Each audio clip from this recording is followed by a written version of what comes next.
work session will come to order. Thank you. All right. Good morning, Mayor and Council. Today's work session, we have one topic, and that topic is an update on the DMV site. You will recall the city acquired this property from the state of North Carolina, and we've gone through an exercise of gaining community input and feedback into what could be some potential opportunities. So today we have a trio presentation. We have Nikki Jones, we have Taisha Mosley, and we have Ken Bowers here to present this item. Good afternoon, Mayor and Council, and I will work fast because I do think this presentation may go a little bit long. Nikki Jones, City Manager's Office. So as part of our regular cadence to bring this body major project updates, today we're going to talk about the DMV site. I'll provide a brief overview of the site and kind of how are we got to where we are today. You will receive information on the community engagement efforts, and additionally, you will hear about our approach to the forthcoming RFP. So today I have Director Mosley, Professor Bowers with us, and we will update you all on the work that they and their great teams have been working on. So if you didn't know, we have been engaging with the community for 20 months. So in all of that, we're trying to better understand what an RFP will look like. So this has been a great engagement effort, and you'll hear about that today. So just provide some orientation for y'all. This site is downtown, or east of downtown, along New Bern Avenue and west of WakeMed. So we have broken the site up to two different parcels, if you will. The big block, which we're referring to, is about 5.37 acres. It has two buildings on it currently and about 225,000 square feet. Just south of that on State Street, there are two parcels, total about half an acre, and currently the use is surface parking. So, you know, in all of this, the entire site represents many different things.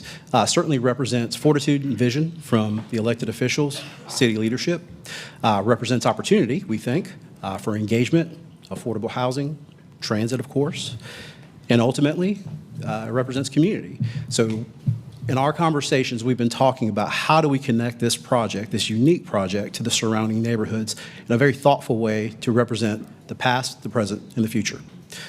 So as a reminder, I'll give you a quick timeline of events. In early 19, we first caught wind of the possibility to purchase the site, and by the end of 2022, we were negotiating with the state. In 23, we made an offer and started the engagement process in 23. By June of 24, we acquired the site. And most recently, May 20th, the council approved a demolition contract for the two buildings on the big block site.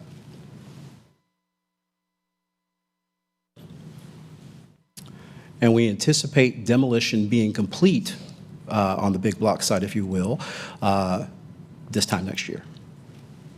So with that, I'm going to pass it over to Director Mosley to talk about our community engagement efforts.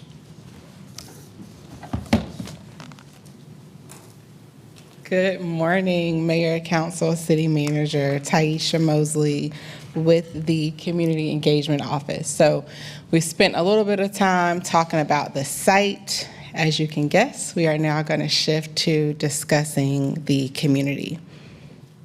This beautiful photo that you see here is a picture of residents who lived in the area in the 1950s. Many neighborhoods were once primarily home to African American residents. Community engagement was critical to this process because we wanted to honor and preserve the rich history of the New Bern Avenue corridor. We also wanted to ensure that we understood the needs and the community's vision for the site. We wanted to embed that community engagement in the early stages of the redevelopment process. I recognize that thank yous are typically reserved for the end of the presentation, but if you don't mind, I do want to take a moment to express an immense amount of gratitude and appreciation for our project working group members. Many are in the audience today. If you don't mind standing for me, please, and just giving them a round of applause.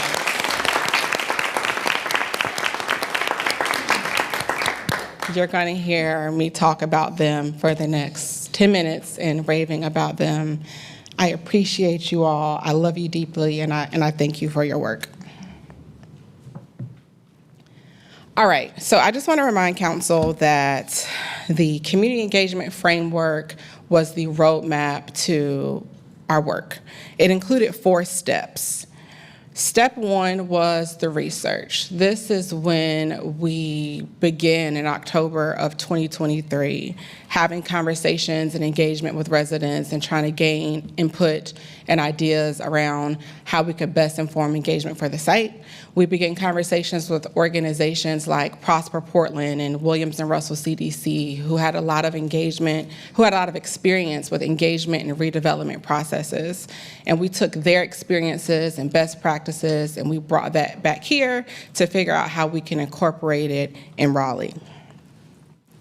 Step 2 was when we focused a lot of our time on temporary site activations. We knew that once that final group of state employees left the site that it was going to be vacant, and we had a couple of goals. 1, bring people to the site. 2, have conversations with them about what they felt and thought that the community needed. And then 3, share information with them about how they can get involved in the process. Step 3 is where we spent the majority of our time learn and ideate. Prioritize and curate. So we had a lot of community presentations, and by a lot, I mean over 50. This is when the project working group began exploring site opportunities. They actually held their last formal meeting on June 12th, which was last week, and they put the final touches on those site opportunities. And then step 4 of the process, Kim Bowers will talk more about the market study, the request for proposal, et cetera. So these project working group members are truly the authentic ambassadors to the broader community. They conducted a deep dive on redevelopment processes. So some individuals came to the working group who studied redevelopment in their free time. Others did not know much about the processes. And so thankful to our planning and development staff, they really conducted a deep dive. Their case studies range from local and national case studies on transit-oriented development, mixed income housing, et cetera. And they had over 13 months of meetings and having conversations about how their legacy residents, neighborhood advocates could work together to turn the site into the community's vision. They also developed a charter, which included things like how to inform a community-centered visioning and redevelopment process, identifying opportunities to reflect the community's vision and the cultural history in the project. But in addition to the responsibilities of the group, they also created several milestones. And their biggest milestone was creating a vetted list that provides an overview of potential site opportunities that align with the community's vision. And I'm very happy to report that they accomplished that, and you will hear the details of that milestone in just a few. That photo there is from their first meeting back in May of last year. This was the city's first time combining redevelopment and community engagement. And when we say that there were 20 months of community engagement, so again, the project working group had 13 meetings, and then prior to that, staff had 7 months of informal engagement and outreach with residents. Here you'll see 55 community events, and I want to pause here for a moment and say, of those 55 meetings, 27 were held solely by the project working group members. And so as staff, we used the train the trainer model, where we trained the group, we provided the content and the materials. They took that information to their own personal groups and organizations and provided presentations, obtained information, and brought that back to a larger group. And so that provided a level of depth and connectivity that we as staff could not have otherwise achieved. The sign you see here, there are 4 of those signs on the site. It reads, "What will we have on Newbern Ave, transforming the DMV site?" So this large building, it was very important for us to inform residents that something was happening and let them know where they could find information on what was happening. So the sign includes a QR code that takes them to our website that has regular updates about the site. It also includes an email address where questions or concerns could be sent. In addition to that, we had office hours on a regular basis with our community engagement van, which in itself is a marketing tool. So we would have conversations with residents who are walking by or getting off the bus because there's a stop right there in front of the site, or they would see the van and they would stop driving and come talk to us because we may have had incentives like snacks and music to come chat with us. And we had iPads for them to complete our survey. And we had countless conversations, and really an immeasurable amount of relationships were built to just make sure we were capturing what the community wanted to see here. The survey was posted for 9 months. And what you'll see here on the screen includes the top development priorities from the survey alone. Food and market was first, affordable housing was second, and third was community spaces and recreation. The top values included quality of life and community connection. Here's just some of the headlines for the media coverage of the site. And we will have a full report on our engagement efforts made available to the public soon. So, to recap, before we go into the details, the community priorities were informed by that community survey that we just shared, the 55 community meetings, the 13 meetings conducted by the project working group, lived experiences, and in a market analysis that our planning and development staff conducted. You're about to see 6 high priorities, 4 low priorities in order of preference that will all be incorporated into the request for proposal. So, high priorities, affordable housing, with the key goal being housing options for families under 60% of the area median income. A focus area being various family sizes, incomes, and employment types. Retail, number 2, space for local businesses that are reflective of the historical corridor with a focus area on essential goods, so think items that you could find at a general store. Community space, a key goal being multi-purpose with variety and flexibility in room size, the ability to provide live entertainment, technology, something that feels and is of the community. The example that was provided was like the Hayti Heritage Center. In that, they want the opportunity and believe there is a need for workforce development and educational classes as well. Next is a food incubator and co-op space, something that provides fresh, healthy, and affordable food access, with a focus area being a commissionary kitchen, a market, something for fresh foods, and local farmers to participate and sell their goods. The next 2 categories in the high priority section included universal site design, accessibility for all, going beyond the minimum of the ADA standards. Last in this category, but certainly not least, is cultural recognition. So you've heard that throughout the presentation. They desire a cultural destination that's reflective of the historical community. They see this being done through art, sculptures, historical markers, wayfinding.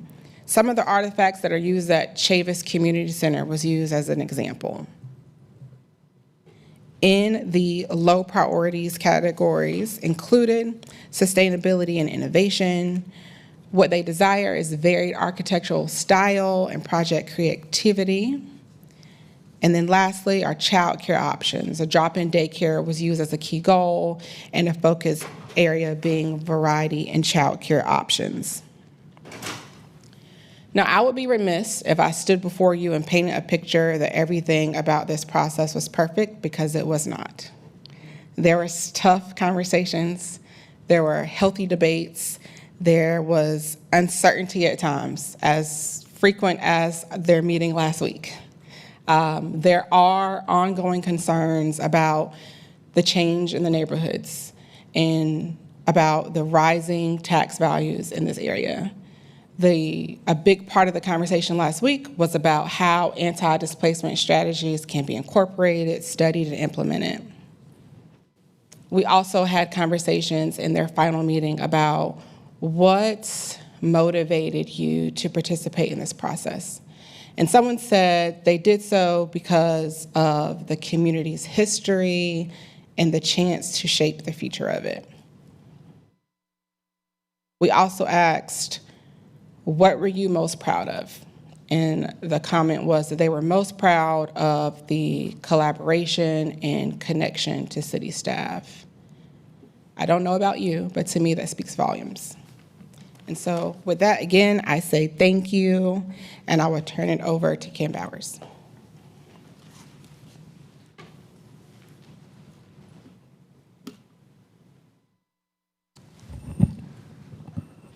Thanks, Ken Bowers, Planning and Development. I'm going to talk a little bit about how staff proposes to take the next steps to turn the vision that was put together with the project working group into a physical reality on the site. So this sort of mission statement is focused on delivering a project, make sure that something happens here in a reasonable time frame that meets as many of these goals as possible. So we can't promise 100% that everything that was part of this vision will come out exactly as we would like, because there are physical market, other constraints that may stand in the way. But we're going to do everything we can to realize this vision. And critical to that is maintaining trust between all the parties as part of this process. There are some goals that have been sort of set forth for this project by the city and the project working group. So we're making this big transit investment. People who need affordable housing also need transportation. We want to maximize the affordable housing opportunity here.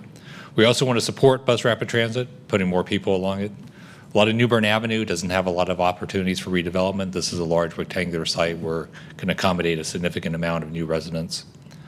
As part of that, mixed use is the order of the day. If you look at the market, the mixed use developments that have the best tenanting strategy tend to also have the highest and best residential rents. So we want to embed community amenities, gathering places, social spaces, local business into this development. We think that'll be good for the community. It'll be good for development on the site. And we want to celebrate heritage and culture as part of this project because of the rich heritage of the neighborhood and the amount of change that it's undergoing. It's more critical now than ever to capture the stories, to capture the history, and make sure they're there for future generations to know about and understand. So what we're proposing to do is take 3 pieces of information: the vision that's been put together by the project working group, some refinement of that, and understanding of how to achieve it through a detailed market study and feasibility study of the site, which will include site analysis in terms of what types of buildings will physically fit, what is the yield profile of those buildings, and how much will it cost to build them.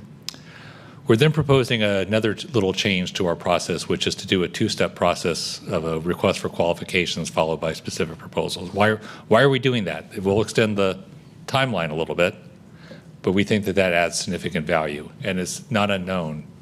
The master planners for Dix Park were done through a 2-step process. So a critical thing for our development team is not who has the prettiest pictures or the nicest renderings and the most ambitious proposal, but who has a track record and the qualifications of delivering public-private partnerships in other communities. So we want to do the first round of screening on that critical question. And once we have a short list, then we will ask them to prepare a detailed proposal for how they propose to develop the site, and that'll lead to the final selection. But we really want to emphasize selecting a partner with a track record of working with local government on publicly owned land to deliver a positive outcome that the community supports.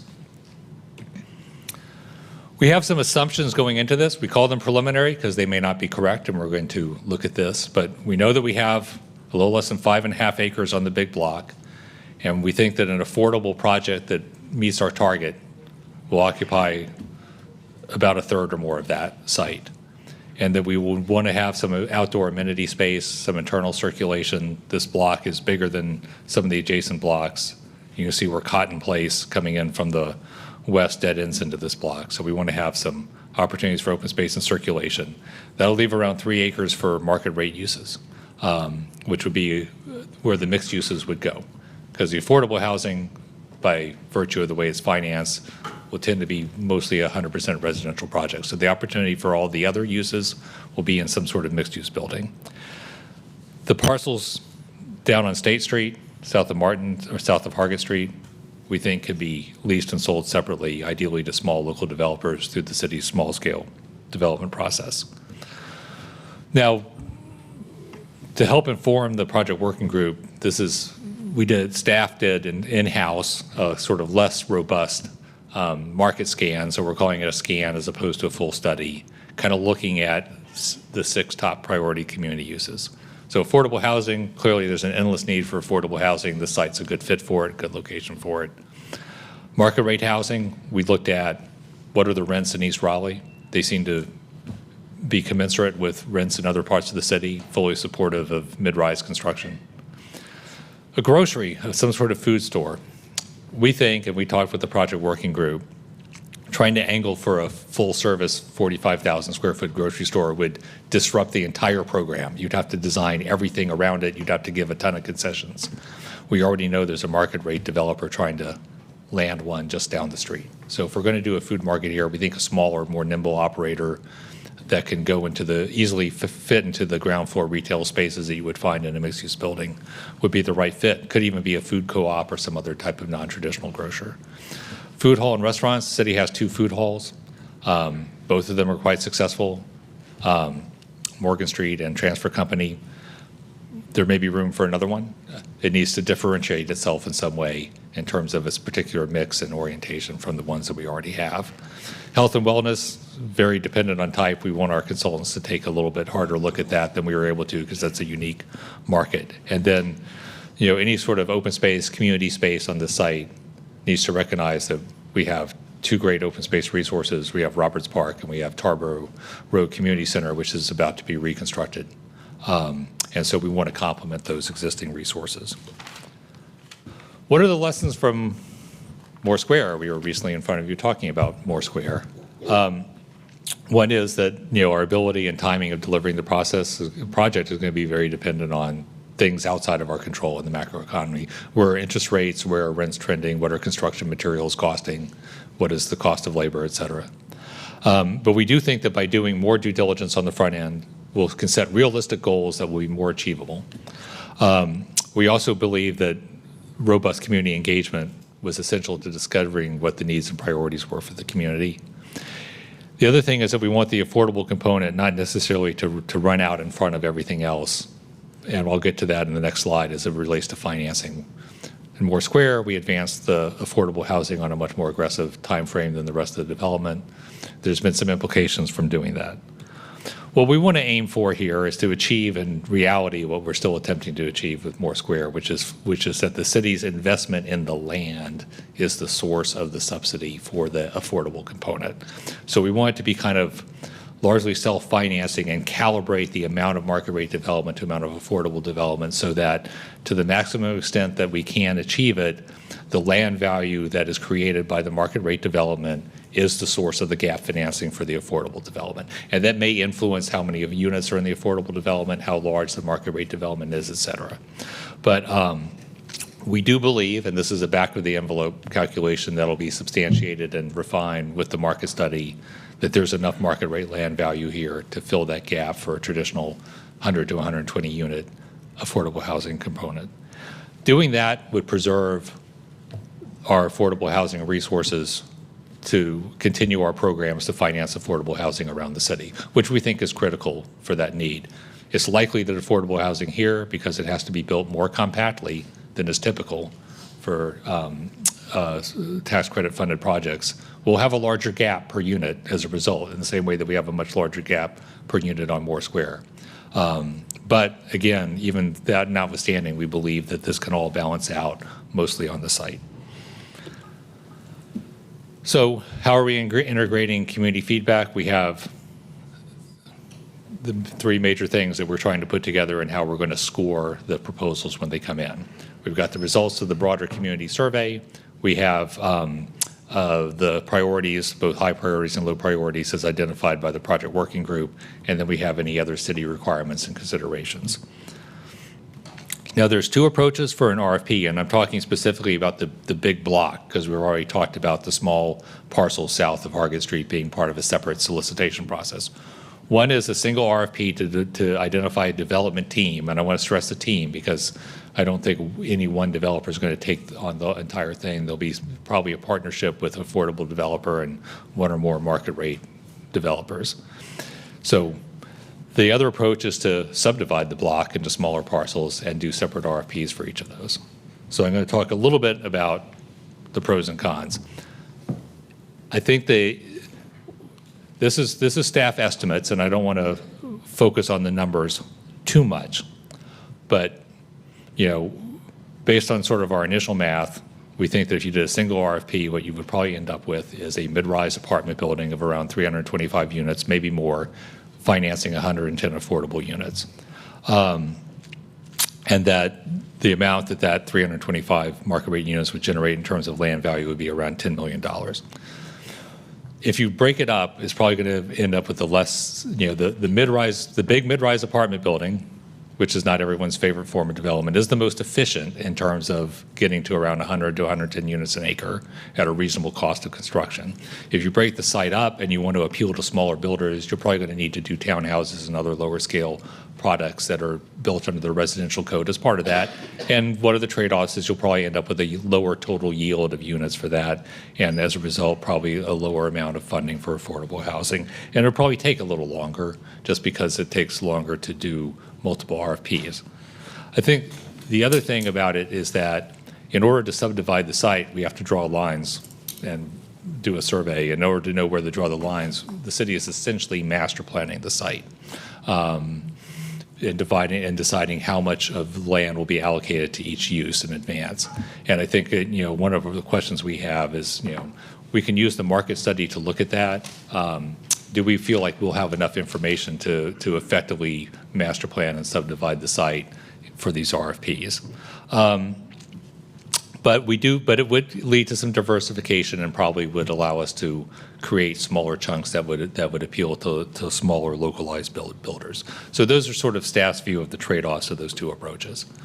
So what do we expect to get out of our market and design study? We want projected, for the build year, what do we think rents will be? What kind of construction types will that support? And a lot of that is what is the approach to parking? We want to know whether you can combine the parking for the affordable and the market rate in a single structure, or whether financing and the requirements of the housing financing agency will require them to be parked independently. We think there would be some efficiency to doing it, physical efficiency to doing it as a single structure, but it may not be feasible. It may generate too much legal complexity that offsets that efficiency.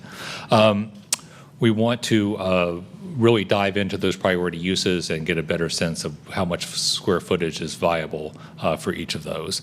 We want to look at the disposition process to maximize the quality and quantity of responses, and we want to get a better idea, again, of what the physical yield would be. So this will be like both a financial analysis and sort of an initial architectural sort of massing or test fit type study that's combined together, where the financing and market stuff informs the physical design and vice versa.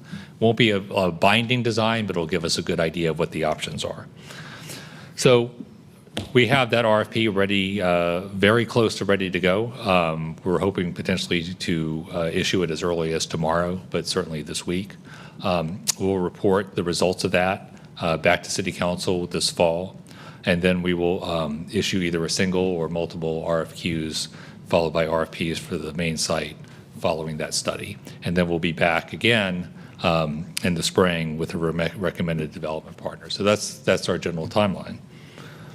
So with that, the presentation is over, and all of us are here and ready to answer your questions. All right, thank you. Questions, Councilor Silver? Well, thank you all for the very exciting presentation. Certainly want to thank all the public members involved, from working groups to other community members, for really providing a good program for us to draw from. Ken, I'm so thankful about the market study. That was my first question. It's always important to manage expectations about some of the core elements. So I want to thank staff for doing that work, because I had questions about the food hall and the market. So it seems like you did your due diligence, because that's always important, that we said this at a public meeting, we're building trust, and now you're saying you can't do it for the following reasons. So thank you for doing that. Had a couple of questions about the open space. I know the chart was illustrative. Is there any thought to integrating the open space versus having it isolated? And with that, I also want to talk about the frontage of New Bern. You know, very often, as you know, we underside sidewalks. We're about to do a redo of Fayetteville Street. Just want to know, is open space and the frontage, this is going to be a BRT, potentially retail uses, people walking by, and we tend to undersize sidewalks with street trees. And so I just want to make sure, as we look at open space, and you mentioned your last slide about massing, layout, circulation, can you assure us that somehow in the RFP, the open space is not just a siloed segment, but integrated in the entire site, so it could feel as if it's an experience versus just segmented elements? Yeah, I think so, sure. That little diagram we put in was more like a bar graph of how the site might, the proportion of land uses, but should not be thought of really as anything approaching a site plan for the site. So I think we can approach this question for two ways, one of which is, I think, one of the things we forgot to mention, or that we glossed over a little bit, is that the site will need to be rezoned to accommodate the uses we're talking about. Right now, it's an OX space district with a 3-story height limit. Some of you may recall that the TOD rezoning for this site had to go back through the process. But in order to accommodate all this retail, we need a CX space district and probably at least 5 stories of height. So as part of that, we can look at the frontage requirements. So on New Bern Avenue, in some places we have this green plus, but I think here probably a shop front frontage, which requires a 16-foot sidewalk, which is a little bit wider. It's the widest requirement we have in the UDO today. We can obviously ask for something wider, and the UDO allows you to put a wider sidewalk as long as it's on the private property side as part of your open space allocation for outdoor amenity area, right, which you may recall is a 10% of the site area requirement. So all of that being said, I think the excellent points, and we're would work with the development partner on the overall block master plan to integrate open space in a better way.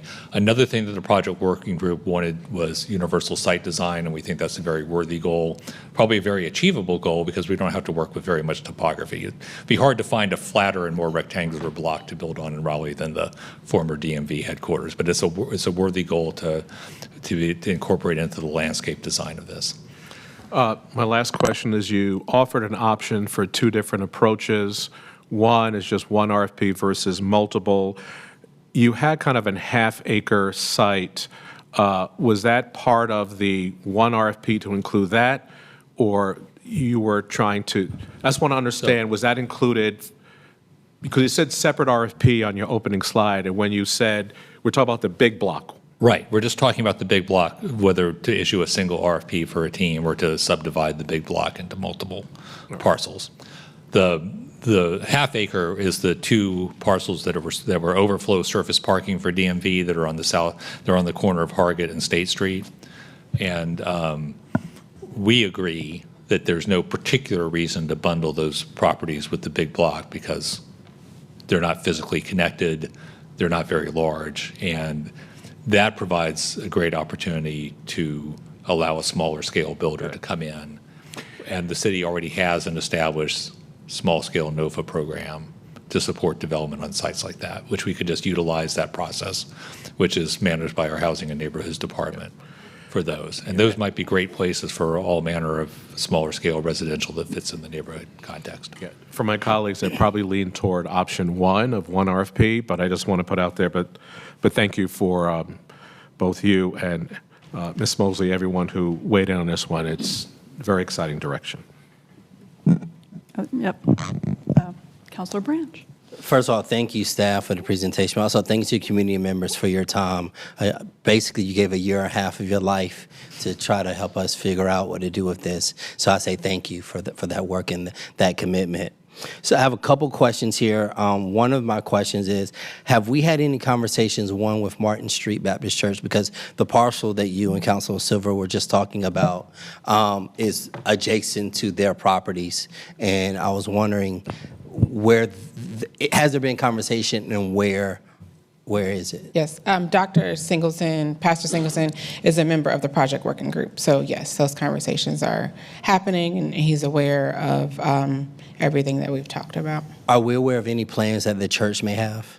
He shared what his board has talked about, and he's been very vocal about ideas and what they have going on. Okay, because I definitely want to highlight that and making sure we keep that partnership in mind. Yep. Because the two parcels that we were just talking about, they're right adjacent to the church. Yep. He shared on that uses block. that, I'm sorry.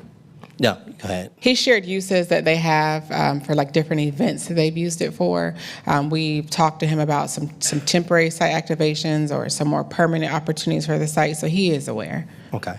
My other question was, the conversation was about anti-displacement was brought up, and as we know, currently there are no residents on this property. So if I can get an idea of the way we can incorporate those policies or practices? There's a number of different ways. Of course, we're already investing heavily in this area with CDBG and home funds, but a way in the future, potential bond funds in the area for down payment assistance for rehab would be a great way to do so. Well, first, Nikki and Emily, I know we had a conversation about a week ago, and it's something I talked about frequently about anti-displacement strategies. They're not really done here, but did work in Texas where University of Austin, Texas and Austin, and shared a number of anti-displacement strategies from Portland and other places. So they're different based on the laws, but it's something I'm strongly encouraging, knowing that development is coming, to explore what may work in Raleigh. Just like you have heat maps of vulnerability, an anti-displacement map starts to show what's vulnerable as projects are going in, so we don't have to debate it case by case. You basically have a heads up about potentially where people could be vulnerable, and then there are different approaches that you can take to address anti-displacement. So I know I shared that with staff about a week ago, and they were aware of some, but we'll explore some of the others. So again, it depends on what the circumstances are, but I'm confident staff will take a look at it and come back about to see what could happen in any area that is concerned about potential for displacement. Yeah, and if you could share that with the rest of council, so maybe we could noodle on some of that, that'd be helpful. My last question, I was thinking about that part, and the question slipped my mind. As far as the development, Beacon site, we know about the Beacon site, and the Beacon site where the Y was based upon going somewhere and seeing something that's already been done and figuring out how we can imagine it here. I know there's a market study that's going to be done about what the market may say we can do, but can we find a way to also maybe incorporate ideas? I'm sure you all may have talked about it, but if we can, at least the council, hear of other ideas that may have something that the body felt, hey, we saw this in X city, it would be nice to have something that looks like this here on this site. Yes, staff did research, I believe, three case studies: Boulder, Colorado, Richmond, and what was the? Cleveland.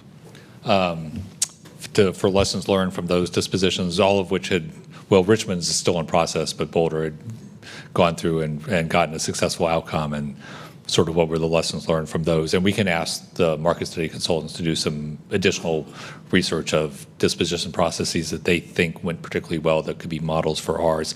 I would also suggest that when we get the qualifications packages from development teams who are proposing to be the development partner, they will probably also give us their greatest hits as part of those packages, and we'll be able to do some independent staff research of those. Cool. And my last comment, we lost 300 jobs on this site. And as we need housing, we also need to make sure that when people wake up in the morning to go to work, they don't always have to leave their community. So I'm really going to be focused on how we balance the housing and the development of potential jobs on this site from the retail of whatever size, but that's going to be one of my key points that I'm going to focus on. So I just want to go ahead and put that out there. Okay, Counselor Patton? No. Any other comments or questions? Okay. Anything else? That concludes. That is it. Again, big thanks to the community for showing up and being vocal and being actively engaged in the process. I think you get better outcomes when the people that are most impacted are included in the conversation. So this will be an opportunity for us to kind of put those words and those actions and those ideas into action. And we're really looking forward to the development opportunities that site presents, because we made a commitment to the state when we bought it that we were going to be responsible landowners as part of that acquisition, and so we fully intend to do that with this development. Yep, and I'll just say, I mean, it's incredible that the city bought this, right, at $20+ million. The thoughtfulness of the research and development and the community engagement here is impressive. So have high hopes for a great project, and with that, we will conclude the work session.